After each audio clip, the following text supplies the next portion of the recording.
si les sanctions contre le Mali, qui sont les actions au-delà de la normale, étaient efficaces, il ne se serait pas passé ce qui est en train de se passer au Burkina. Donc revenons maintenant dans le cadre du dialogue. Le président Goïta l'a indiqué au Mali après la prise des sanctions.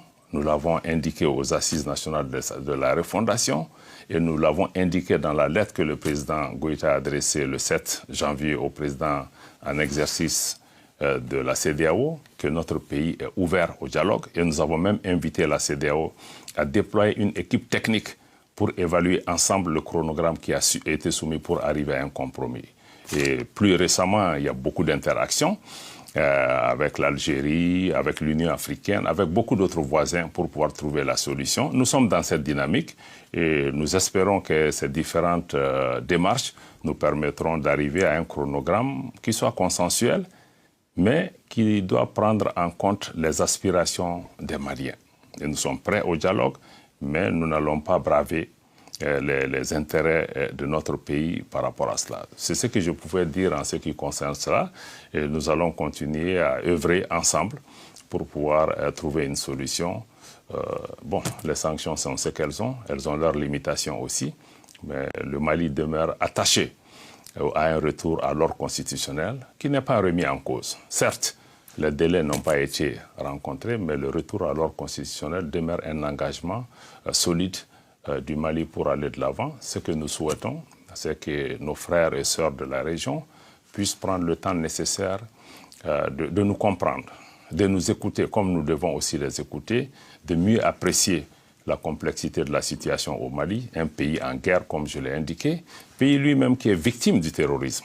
Parce que je le rappelle encore une fois, le Mali est tombé suite à l'intervention occidentale en Libye. Parce que tout le monde accuse le Mali d'être l'épicentre de l'instabilité. Non, le Mali est victime. Et le Mali cherche à se défendre. Le Mali a besoin de tous pour qu'on puisse travailler. Le Mali, ce n'est pas une question seulement d'élection. L'élection est indispensable pour tout processus démocratique. Mais ce que nous disons, il y a quelques préalables qu'il faut regarder. Il y a des réformes politiques institutionnelles qui sont nécessaires pour assurer une gouvernance vertueuse.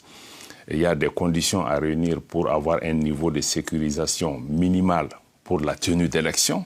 Parce qu'il y a beaucoup de localités aujourd'hui au Mali où il est impossible d'organiser des élections. Je rappelle qu'il y a quelques mois, le chef de file de l'opposition, le regretté Soumaïla Cissé, avait été enlevé lors d'une campagne électorale. Donc nous sommes dans une situation sécuritaire extrêmement complexe. Nous voudrons que les partenaires et nos amis viennent avec nous, regarder cette situation et voir ce qui est possible dans un délai raisonnable pour que nous puissions revenir. Je rappelle que la démocratie est d'abord dans l'intérêt des Maliens. Monsieur le ministre, personne ne peut ou n'aime le Mali mieux que les Maliens eux-mêmes. Monsieur le ministre, on comprend qu'il y a en effet un dialogue sur ce fameux chronogramme. Vous aviez proposé initialement 5 ans, puis 4 ans. Le président algérien, vous avez parlé de l'Algérie, Abdelmajid Tebboune, lui propose une transition qui dure 16 mois au maximum. Est-ce que pour vous, ça c'est une option viable, c'est un compromis possible, de façon très concrète ? Pour nous, toutes les options restent sur la table. Y compris celle-là. Est une donnée importante, mais il ne faut pas faire de fétichisme. Ce qui nous semble important, c'est de regarder dans le chronogramme que nous avons soumis, de regarder qu'est-ce qui est prévu comme activité, comme réforme, et nous sommes disposés à regarder avec nos amis et partenaires pour pouvoir évaluer est-ce que le temps que nous avons demandé est le temps dont nous avons besoin. Est-ce qu'il y a d'autres alternatives pour nous pour aller à un compromis? Pour nous, le plus important, c'est de regarder, il y a quelques réformes clés aujourd'hui, comme la mise en place d'un organe unique chargé, un organe unique indépendant chargé de l'organisation d'élections transparentes et crédibles, ou comme l'écriture d'une nouvelle constitution, qui sont des données aujourd'hui indispensables, parce que si elles ne sont pas faites aujourd'hui, elles ne se feront jamais.